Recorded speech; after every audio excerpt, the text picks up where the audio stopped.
эзэн бид богд Чингис хаанаа их сүр хүчтэй шүтгэх болтугай. Их сайхан газар нутгаа ингүү уудамтаа шүтгэх болтугай. Эрмэг дайчин хүлэг мордоо тэнгэрийн унаа гэж шүтгэх болтугай. Игэлгүй сайхан заяат ард түмнээ бид бүхний шүтэн гэж шүтгэх болтугай. За та бүхэндээ гэгэн сайхан энэ өдрийн минь төргийа. За сайхан үйлжж байна уу?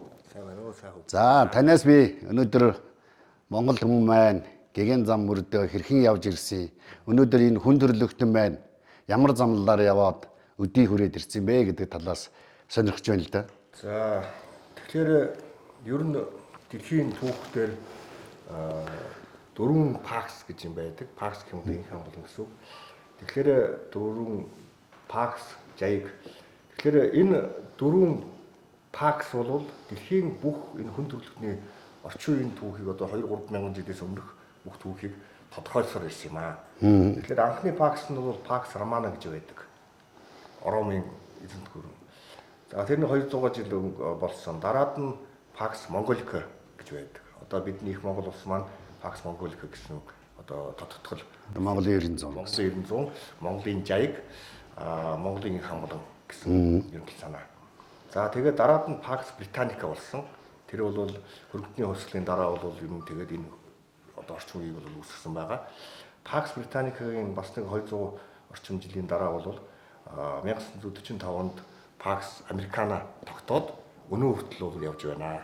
Дэлхийн хөгжил маань одоо ийм урагшаа явах, явцгүй олон их одоо дайн дайчин самуурал, эргэлзээ, тэнэгэлзээ янз бүрийн одоо шашин шүтлгүүд нь үйл ойлголцох, үйл итгэлцэх юм байдал хүрчээд байна л да.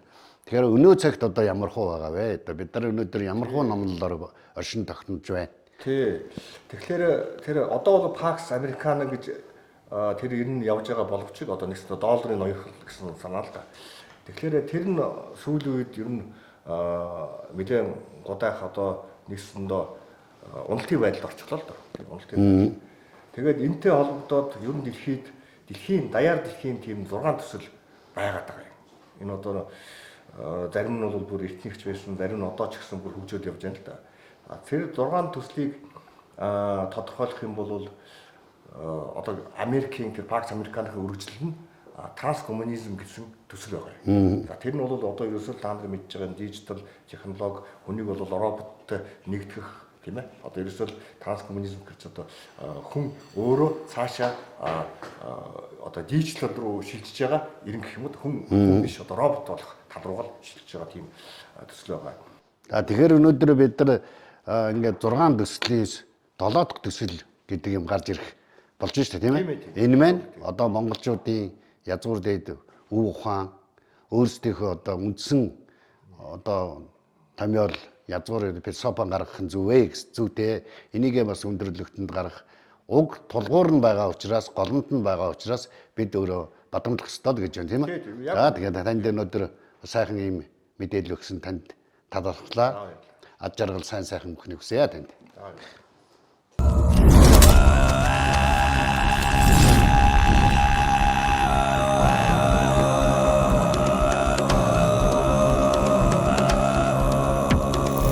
Сайхан үлдэж байна уу? За сайн явж ирвөө тэгээд. Энэ өнөө цагийн ийм ороо босгаа цэвүүн цагийн төгсгөл шинэ 90 цагийн эхлэл болсон энэ цаг үед монголчууд маань энэ сэргэн мандах монголчуудын 90 цаг ирнэ гэж ярьсан байдаг. Энэ талаар одоо зөгнөгч нар маань хэрхэн яаж дүгнсэн байдаг юм бэ? Тэгэхээр энэ мэтэр хамгийн эртний хийсэн дуртай тэр Библи судраас эхлэв тийм ээ. Ведийн судар бүр маягийн соёлд, Ведийн соёл маягийн соёлд ч гэсэн байгаад байгаа. Хамгийн эртний хэрэгтэл маягийн нүүдэл алтаагаас нуусан Монгол нүүдэл соёл ингээд Америк тийм ээ. Уугуул эрэг туюу Ацтек Энэ даачууд. Тэгээд Маян соёл, тэгээд Амазон соёл гэж Өмнөд Америк. Энэ бол дандаа Монголоос гарсан соёл байдаг.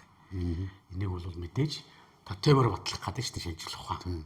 Гэтэл материалын зүйлээр. Тэгэхээр энэ бол бэлэг чанараар батлагддаг юм аа гэдгийг Тэнгэр хөвгдөөс хэлсэн. Ингээд энэ дэлхий дээр бол ерөөсөө хоёр л гэрээ байхдаг. Тэр гэрээний нэг нь бол Монголын энэ Тэнгэртэй хаадын хийсэн алтан дэд гэрээ гэж. Энэ бол бүх бошхыг хэлсэн мөртлөө энэ хүндрэлтийг яаж дороотох юм. Тэгээд эндээс нөгөө сут бошгочдын бошгонд бол энийг хамгаалдаг арга байхгүй. Тийм болно л гэдэг. Тий, одоо та сая ихтэй хаад бол за зүнчнэр бол одоо лев гомлиав завхраал нэрүүгээл тэгэл одоо олон дэлхийн цөмбөрлөгийн эрдэмтдийн хэлсэн тамиарс юм зөндөл байдаг л да тийм ээ. За тэгээ сая та тэн дээр ингэлээ алтан дэд гэрээгээд өвгдөөдсөн ингээ бошглоод өгсөн бид нар тийм гэрээ байна гэж тийм үү. Тэгэхээр бид нар ямар нэгэн гэрээ одоо Библийн гэрэл гэж бид нар сонсч байсан болохоос алтан дээг гэдэг гэдэг манай одоо өвгдөөдсөөс өгсөн ийм сайхан үнэтэй зүйл байдгийг гэдэг Монголын ард түмэн бас мэддэггүй байна тийм ээ. Тэгвэл одоо бид нар чинь гэрээтэй бол таарлаа. Одоо судар одоо бидний ярьж ойлгодгоор бол судар тийм ээ. Энэ одоо судар сургаалтаа өвгдөөдсөн минь өнөө цагийн юм сэргэн мандалтыг зөгнсөн зөгнөлтөө үүс заяамд дэлгэж зөвхөн өөрсдөө төдийгүй хүндрэлтнийг аврах, сэргэн босгох, сэргэн мандуулах энэ үйлдэл маань жохом одоо юугаар өрнөх вэ? Өнөө цагт. За энэ бол энергиэр өрнө гэж байгаа. Сансрын 5 эрчмийг Монголын өвгдөөдс. Одоогийн 5G гэж хэлж байгаа. Сансрын 5 эрчмийг Монголын өвгдөөдс. Хизээгээсээ алтайд үүссэн хөх нуруутан энэ 5G буюу 5 хэмжээстийг атгаж байсан юм аа. Энэгээр иргэд засагдана. Түрүүн 4 удаа зассан, одоо 5 дахь засах цаг ирсэн гэдгийг алтан дэд гэрийн дээр 40 мянган жилээс 50 мянган жилийн гэрээ болгож хийсэн байна. Тэнгэртэй хийсэн гэрээ. За Библи гэрээ бол уулна хүн төрлөختний оюуныг удирдах еврей үндэстэнд өгсөн гэрээ. Гэтэл еврей үндэстэн Иесус Христийг загалмай дээр цогдолж байгаад антихрист буюу сатаназмыг хөгжүүлж 2020 жил хүн төрлөختнийг доройтуулж. Тэгэхээр энэ бол 16 хар нийгэм 3 дайныг хослон зарлан үүнийг зэрлэг саксакууд хийнэ гэж хэлсэн. Энэ бол Библи гэрээгээ зөрчөөд нөгөө шинэ хуучин гэрээний одоо шинэ гэрээгээд Христ гаргаад ирэхтэр энэ бол болохоо байлаа гэдгийг нөгөө сатанизмууд нь мэдчихэд тэгээд энийг одоо зөрчсөн байгаа шүү дээ тийм ээ. За тэгэхээр ийм бол цаг ирэхийг нөгөө Христийн Библи сударт Библи гэрээндээ болвол дэлхийн хүндрэлтний мөхлийг хончин амарна гэж хэлсэн байна. За ингэтэл Монголын өвгдөөс яг энэ бошгонуудыг бүх одоо үеийн цаг үеийн бошгочдын бошгонуудыг хамгаалах аргыг л хадгалж идэг нь алтан дэд гэрээ байхгүй юу. За энэ бол 9 бум 5 түмэн жилээс нааш тэгээд сүүлийн 40 мянган жилд бол энэ их нүүдлийг дөрвөн их нүүдлийг удирдсан гэрээ гэж ингэж хэлэгдсэн байдаг. Тэрнийг нь бол одоо судлаачид бол хүн гүрнээс өмнө шөгөн бол дөрвөн их соёлыг бий болгочод байна гэдгийг, дөрвөн их ухамсарыг бий болгочод байна гэдгийг хэлээд байгаа юм. Тэгэхээр одоо бид нар ч ерөөсө хий хоосон зүйлгүй хэлсэн үг, хийсэн үйлдэл бүхэн батлагдсан. Хийх гэж байгаа үйлдэл бүхэн гэрээтэй. Тэнгэрийн их тааллаар ингүй их нутгийг эзэгнэж оршдог ийм их хувь заяад учирсан байна. Тэгэхээр таныг одоо маш сайхан хүндэтгэл хүлээж авч хүлцэн ирсэн их таатай байна. Таны тэгээд зорьсон одоо их сайхан судар ном, сургаал номлолчин төмөн олондоо гэрэл мэт цацрах болдгоо. Тань талархлаа.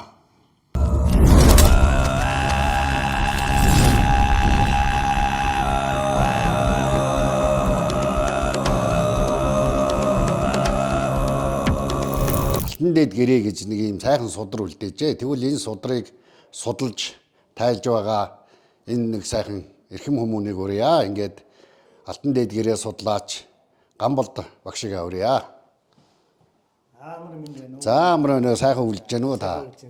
За үлжээ тавлаг. Тавлаг.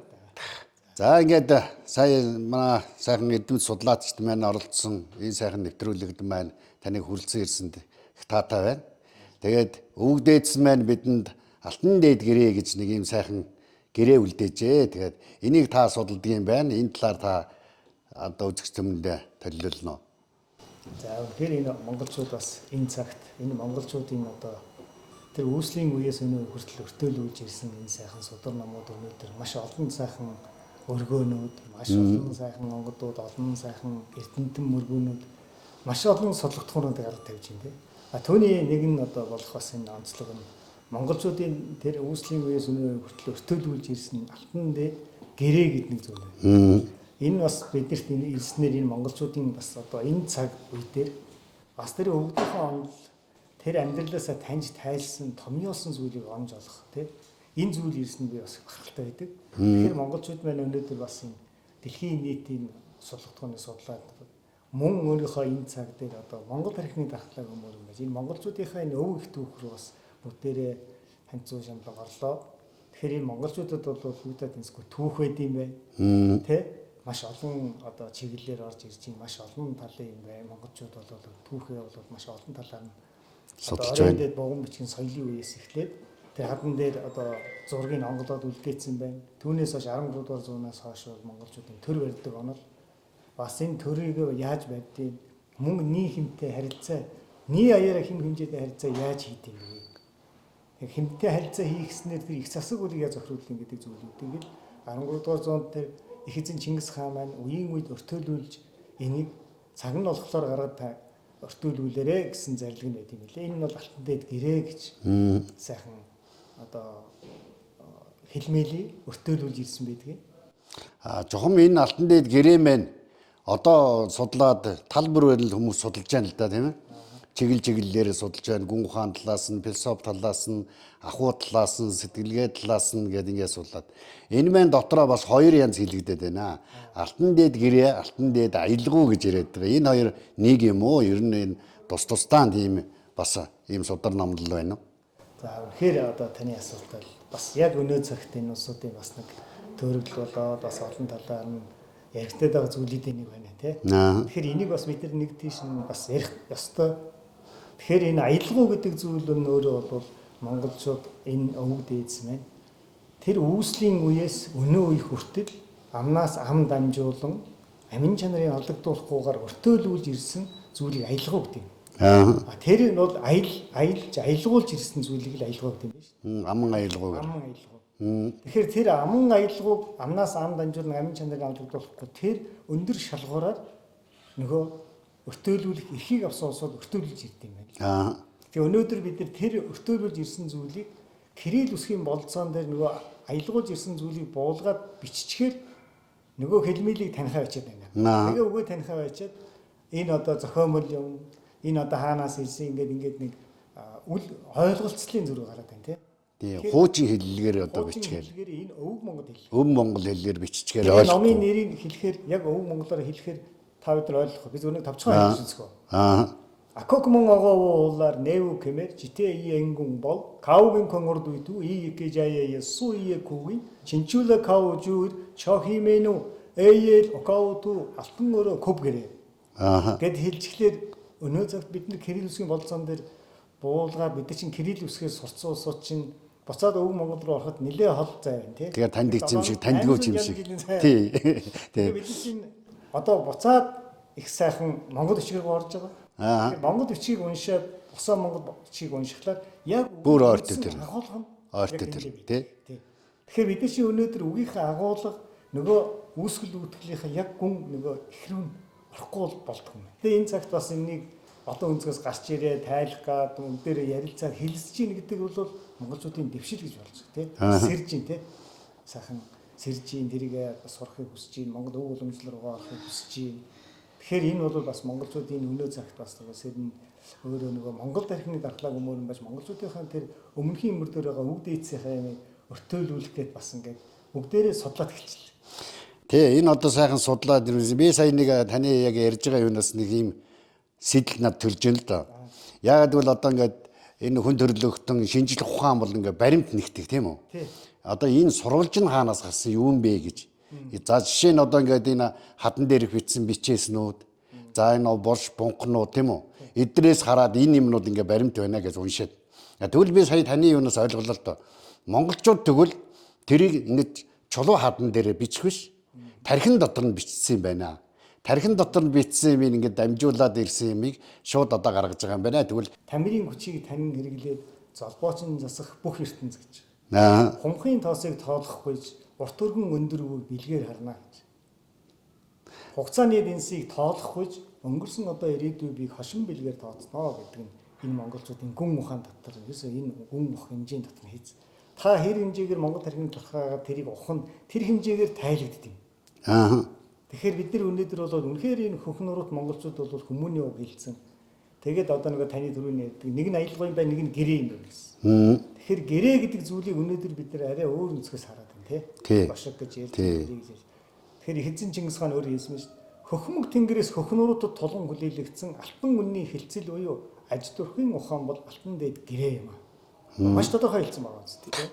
Тэгэхээр монголчууд бол тэр хөхмөг тэнгэрээс заяагаад гисэн шүү дээ. Эзэн Чингис хаан хэлсэн тий. Тэгээд энэ хорвоо дэлхийд байгаа бүхэн амьтай амьгүй бүхэн мөнгө тэнгэрийн зарилгаар оршин байна л. Тэгэхээр энэ ахуй соёл, аяж амьдрал, энэ орчлон хорвоогийн зүй зохицол бүхэн нэгэн хэлхээ учиг сүгтөө энэ бидний үлзий хиймит ингээд үйл нь дандаа хэлхээтэй байдаг юм а гэдгийг маань үндсэндээ бол алтан судар бол тод томроор толилцсон юм а. Тэрийг л одоо ингээд төмөн олондоо нээлж учиглаж хүргэх ийм ариун үйлсийн төлөө зорж явсан байж тээ та тий. За тэгээд ингээд таныг өнөөдөр хүрэлцэн ирсэн их таатай байна. Тэгээд сайхан гэгэн сайхан монголчуудаа та бүхэн маань энэ сайхан бид нар чин айлаас ирэхээр авдраа уудал гэж их сайхан үг байдаг.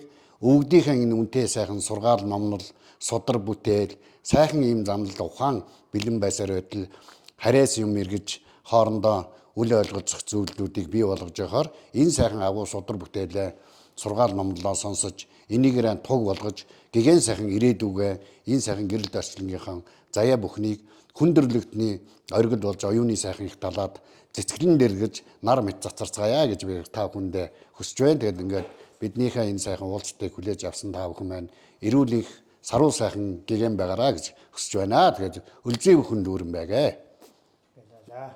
За танд их баярлалаа. За тэгээд сайн сайхны төлөө замнах замчин дардан байгээ. Тэгээд санаа бодол чин өөжим уулц байгээ тий.